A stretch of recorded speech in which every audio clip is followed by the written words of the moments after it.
Bismillahirrahmanirrahim. Assalamualaikum warahmatullahi wabarakatuh. Alhamdulillah wa syukurillah wa la haula wa la quwata illa billah, amma ba'du. Baik, sebelumnya saya mohon izin ya untuk share screen yang sudah saya siapkan. Terima kasih. Nah, saya akan mengawali dengan satu teori yang disampaikan oleh Pak Basam Tibi tentang Islamism. Di dalam teori ini, Islamis atau Islamism, ya, bukan Islam loh ya, Islamis atau Islamism, bukan Islam itu sendiri, itu bisa dilihat dengan indikator-indikator ini, yaitu purifikasi, formalisasi of religious belief, nah ini nanti di Aceh sangat kental sekali ya, karena ada kononnya, lalu juga anti-demokrasi, anti-sistem, anti-other religious belief, anti-Western, dan juga agree that violent behavior to achieve their goal. Jadi setuju dengan kekerasan.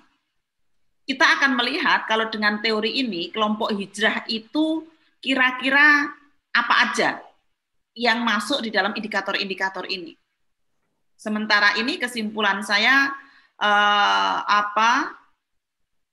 lebih banyak kepada sampai mungkin anti-sistem, ya, anti-other religious beliefs-nya tidak begitu kelihatan kalau kelompok hijrah ini, tapi anti-sistemnya, ya, anti-demokrasi saya pikir nggak begitu kelihatan juga, ya, karena ini bukan seperti kelompok lain yang mengkampanyekan khilafah gitu ya, itu agak berbeda ini kalau teman-teman hijrah ini gitu ya. Nah, kalau kita melihat ya, masyarakat Muslim itu kan terbagi menjadi dua nih, secara garis besarnya, yaitu kelompok Islam rahmatan lil alamin dan kelompok Islam izul Islam wal muslimin. Jadi Muslim Islam rahmatan lil alamin sama Muslim izul Islam wal muslimin. Nah, kelompok Islam rahmatan lil alamin ini biasanya mempunyai kecenderungan untuk menawarkan Islam wasatiyah dan Islam moderat. Mereka banyak menganut pluralis positif dan lebih kepada penitikberan pada equal partnership kalau dari sisi isu gendernya. Sedangkan izul Islam wal muslimin, yaitu kemenangan umat Islam dan kemenangan Islam dan umat Islam gitu ya, ini yang kemudian banyak diikuti oleh kelompok-kelompok hijrah, yang mana terkadang cenderung eksklusif. Mereka juga punya toleransi tapi pasif, paling banter aktif. Dan lebih, kalau pada isu gender, lebih mengedepankan equal complementary.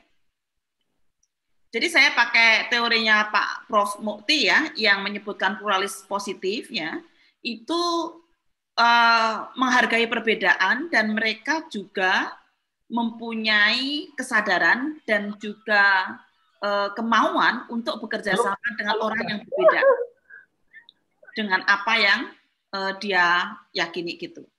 Sementara kalau pasif aktif itu hanya menghargai perbedaan, tetapi untuk bekerja sama itu nanti dulu begitu. Ini bedanya ya. Nah, lalu setelah itu kelompok hijrah ini biasanya mereka adalah orang-orang perkotaan. Kalau dari beberapa riset, mereka bukan dari kalangan santri kauman atau bukan dari orang-orang Islamic Studies. Jadi nemu agamanya atau nemu Islamnya, kesadarannya itu kebanyakan sudah pada usia-usia SMA ataupun di perguruan tinggi begitu. Nah, kebanyakan latar belakangnya adalah non-social science. Jadi orang eksak yang biasa berpikir hitam putih seperti yang dia lakukan tiap hari di laboratorium begitu. Kemudian juga cenderung eksklusif, tekstual dan arabisasi, baik dari sisi panggilan, cara berpakaian, dan juga syariah formal. Saya ingat ketika saya masih dengan kelompok hijrah dulu, saya pernah mengalami suasana psikologi keagamaan saya terkait dengan panggilan. Jadi kalau ada teman-teman saya yang dia bukan saudara, bukan apa-apa, kok dia manggil Mas, Dek gitu, itu saya semprot di depan saya. Saya bilang gini, kamu itu loh bukan saudaranya, bukan apa, manggil kok Mas Dek gitu. Mbok akhi, ukhti gitu loh, gitu. Jadi saya beberapa kali menyakiti orang yang berbeda dengan saya, karena bagi saya saat itu Arab itu segalanya. Panggilan-panggilan Arab itu segalanya. Akhi, ukhti, ikhwan, akhwat, antum, ana dan sebagainya, itu adalah paling Islami saat itu. Saya merasakan begitu. Sehingga ketika saat itu ada orang-orang yang tidak menggunakan istilah-istilah itu langsung saya semprot depan saya. Bayangin ya, saya sangat jahat ya saat itu ya, merasa diri saya paling benar, paling suci begitu. Nah, termasuk juga cara berpakaian. Ya, nanti kita akan coba lihat, kita bahas tentang apa aja indikator-indikator hijrah itu gitu.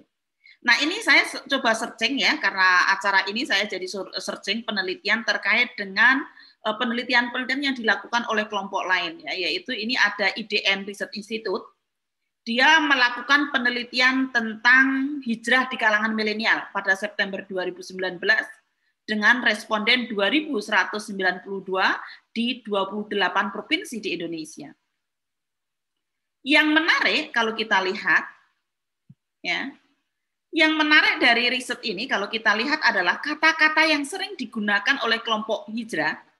Ini respondennya bukan semuanya kelompok hijrah ya, tapi masyarakat umum yang dia juga punya persepsi tentang hijrah itu gitu. Kata-kata yang sering digunakan adalah kedekatan dengan Tuhan, menjadi lebih baik, menjadi, perubahan, kemudian kehidupan dan juga proses mempelajari, proses menjadi begitu. Sedangkan perilaku hijrahnya dalam riset itu ditemukan adalah misalnya menghapus media sosial. Jadi awalnya dia awalnya sangat aktif di medsos, lalu dihilangkan semuanya. Awalnya ada wajah-wajah di medsos, lalu wajahnya jadi tertutup misalnya begitu. Lalu juga mengubah penampilan, ya mengubah penampilan dari nggak pakai jilbab lalu pakai jilbab, dari tidak sholat duha menjadi sholat duha, dari tidak perhatian sama jenggot lalu perhatian begitu. Kemudian pergi ke forum-forum agama itu lebih intensif, menolak berbelanja secara online, lalu tidak mendengarkan musik, hanya menyimpan keuangan di bank syariah, menghapus selfie dari media sosial, mengikuti, mengunduh, menyukai konten religius di media sosial, dan hanya mengonsumsi produk halal. Ini kalau kita lihat prosentasenya ya, perilaku yang paling banyak adalah mengubah penampilan, 24%. Lalu disusul dengan mengikuti, mengunduh, menyukai konten religius di media sosial, kemudian pergi ke forum-forum agama ya, itu urutannya. Nah, seperti apa karakteristik dari orang-orang hijrah dari penelitian ini ditemukan bahwa paling banyak dia dikategorikan atau dicitrakan sebagai orang yang sederhana, inspiratif, cerdas, kekeluargaan, tenang, penjelajah, bahagia, tapi ada juga yang menilai arogan dan membosankan, tapi sangat sedikit sekali. Lebih banyak citra positif daripada citra negatif dari kata-kata hijrah ini gitu. Dari temuan riset ini saya pikir ini sesuatu fenomena sosial yang sangat menarik. Ya, bisa jadi ini cara berdakwah yang laku keras ya. Karena persepsi-persepsi positif itu lebih banyak daripada persepsi negatif. Gitu. Nah, selanjutnya implementasi hijrah ya, kalau kita lihat itu ada di cinta, penampilan, sosial media, syariah formal, bahasa, dan aktivitas keagamaan. Kita akan coba lihat satu persatu dari masing-masing implementasi hijrah ini. Misalnya tentang cinta. Ada istilahnya hijrah cinta.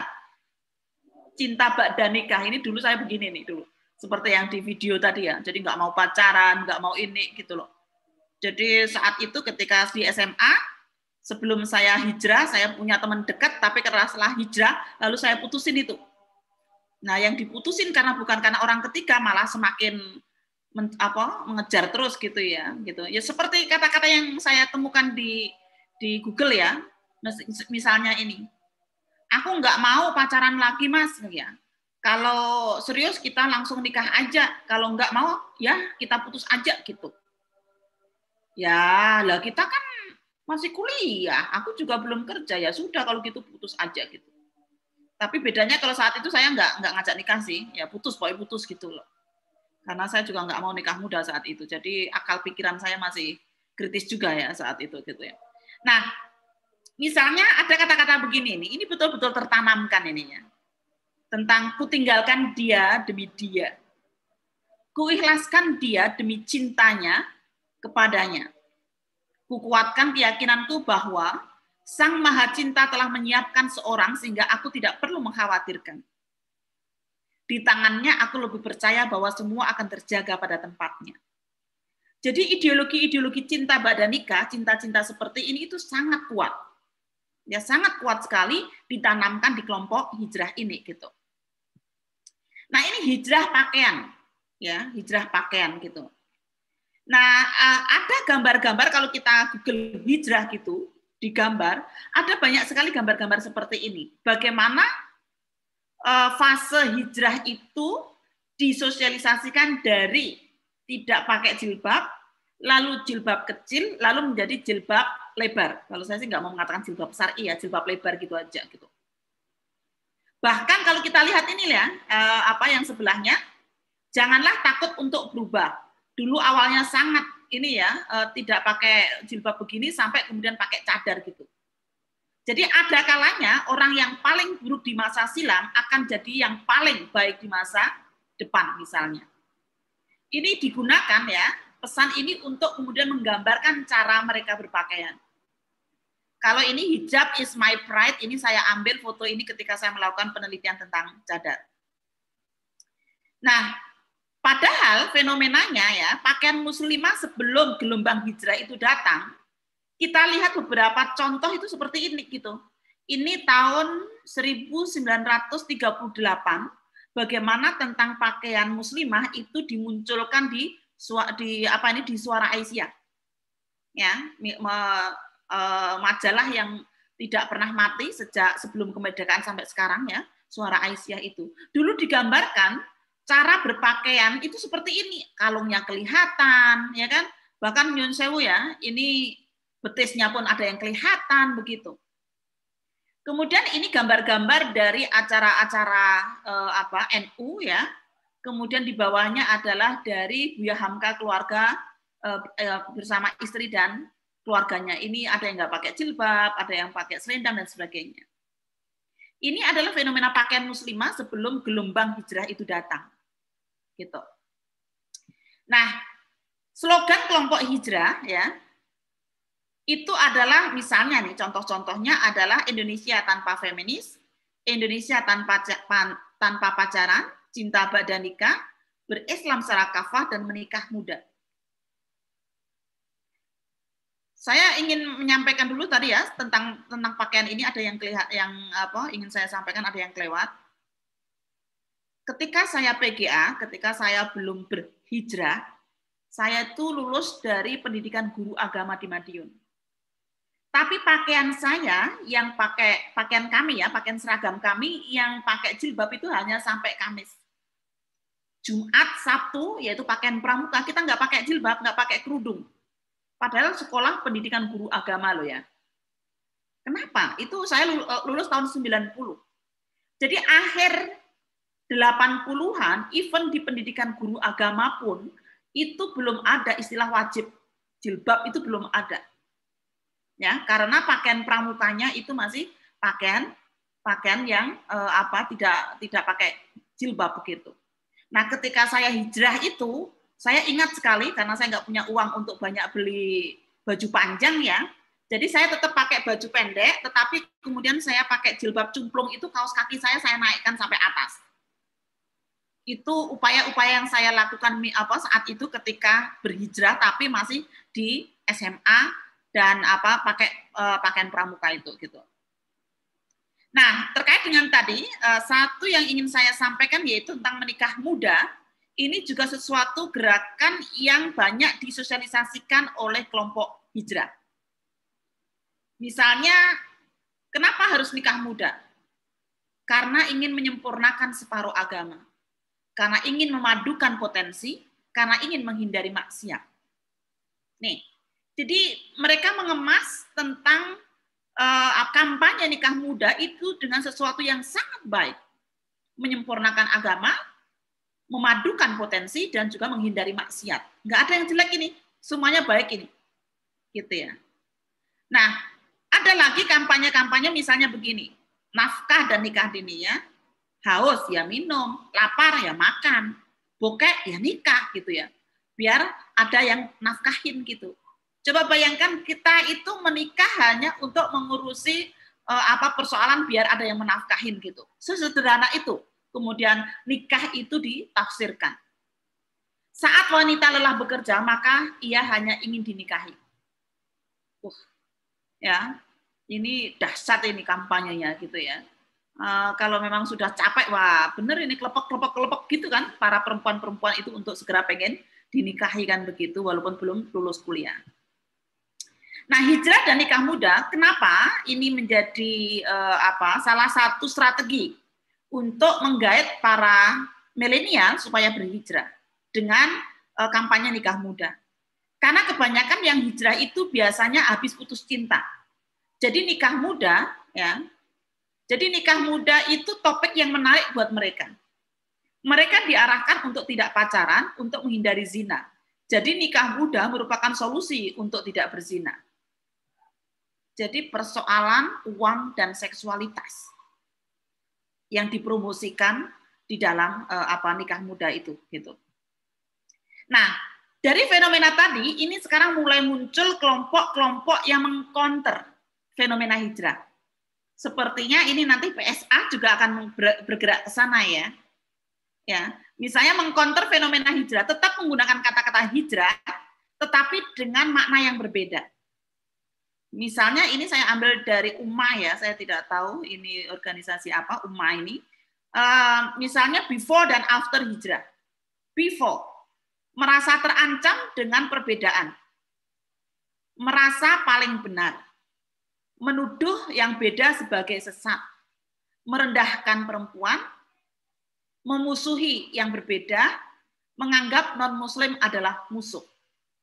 Misalnya itu lalu diubah setelah hijrah, maka menjadi tidak gentar dengan perbedaan, toleran pada yang berbeda, menjaga kehormatan perempuan, menentang ketidakadilan, menganggap non-muslim adalah saudara, sebangsa dan sesama manusia.